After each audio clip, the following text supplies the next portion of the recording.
As A Blasters fan നിങ്ങളോട് മാപ്പല്ലാതെ വേറെ ഒന്നും പറയാനില്ല. കേരള ബ്ലാസ്റ്റേഴ്സിന്റെ ഓരോ ആരാധകനും കേരള ബ്ലാസ്റ്റേഴ്സിന്റെ പരിശീലക സ്ഥാനത്ത് നിന്നും ഇന്ന് പടിയിറങ്ങിപ്പോയ ഡേവിഡ് കാറ്റല എന്ന മനുഷ്യനോട് മാപ്പ് പറയേണ്ട സമയമായിട്ടുണ്ട്.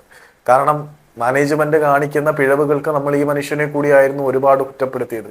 മാനേജ്മെന്റ് ഇവിടെ നിന്നില്ലാതെ കുറെ താരങ്ങളെ കൊണ്ടുവരും. ഈ പരിശീലകൻ ഒരു സ്ട്രാറ്റജി ഉണ്ടാക്കണം. സ്വന്തമായിട്ട് ഒരു 11 പോലും ഉണ്ടാക്കിയെടുക്കാൻ ആൾക്ക് പറ്റിയില്ല എന്നുള്ളത് സത്യമാണ്. അതിന്റെ പേരിൽ നമ്മൾ അയാളെ ഒരുപാട് കുറ്റപ്പെടുത്തിയിട്ടുണ്ട്, ക്രൂശിച്ചിട്ടുണ്ട്. പക്ഷെ ആ കുറ്റപ്പെടുത്തലുകൾക്കും ക്രൂശിക്കലുകൾക്കും ഒക്കെ ഇയാളെക്കാട്ടിൽ അർഹൻ ക്ലബിന്റെ തലപ്പത്തിരുന്ന് ഭരണചക്രം തിരിക്കുന്ന സാരഥികളായിരുന്നു എന്നുള്ള വസ്തുത നമ്മൾ മറക്കരുത്.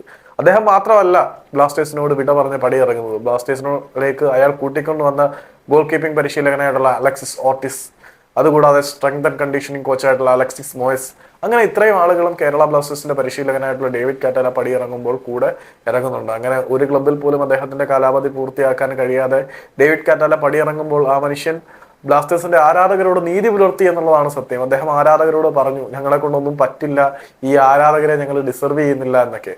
അത്രയൊക്കെ ബോധം അയാൾക്കുണ്ടായിരുന്നു. പക്ഷെ മാനേജ്മെന്റിൽ നിന്നും ഡിമാൻഡ് ചെയ്ത് താരങ്ങളെ സ്വന്തമാക്കാനുള്ള കപ്പാസിറ്റി അയാൾക്കില്ലായിരുന്നു. അതിന് അയാൾ ഇപ്പോഴും അനുഭവിക്കുന്നുണ്ട്.